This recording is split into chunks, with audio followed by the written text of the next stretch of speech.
Howdy. It's Friday and we made it to the end of another work week. It is the 14th of November. Our reading is from Hebrews 12, 1 and 2. We must keep our eyes fixed on Jesus, the pioneer and perfecter of our faith.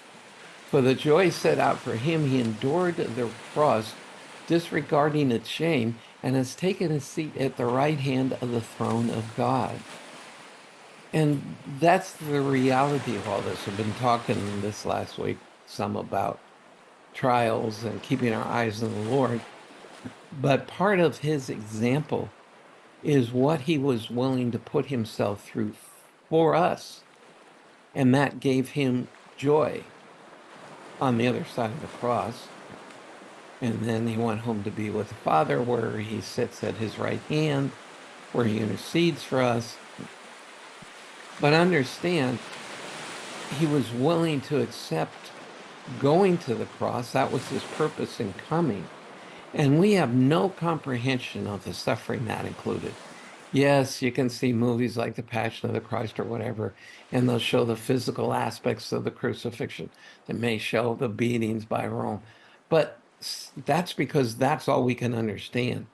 The reality of his suffering was when God pulled the darkness across the face of the cross, when in some way that we cannot comprehend, there was a momentary split in the Godhead when the Father placed the sins of all humanity on him, and God couldn't look at him as he was enduring that judgment.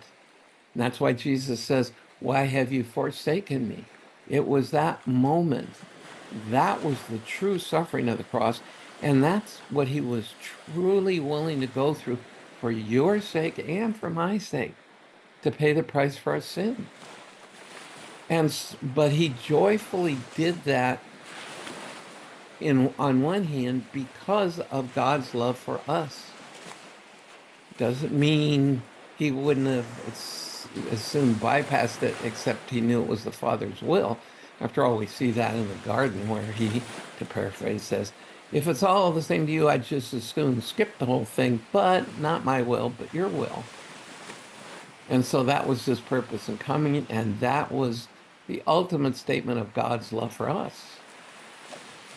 And so even when life is struggling for us, we can remember what Jesus was willing to do for us, the example he sets before us, and be able to rejoice in what he's doing in our lives in spite of the circumstances. And I know I repeat that a lot. We all are struggling with the time change and the lack of sleep and so many other things. Pain, facing surgeries, facing illnesses, facing the boss, whatever. But the reality is, it's nothing compared to what he went through for us. And so keeping our eyes on him, we can endure whatever he allows into our lives, also for us, but more importantly, for his glory, because it's about him. It's not about us. So thank him.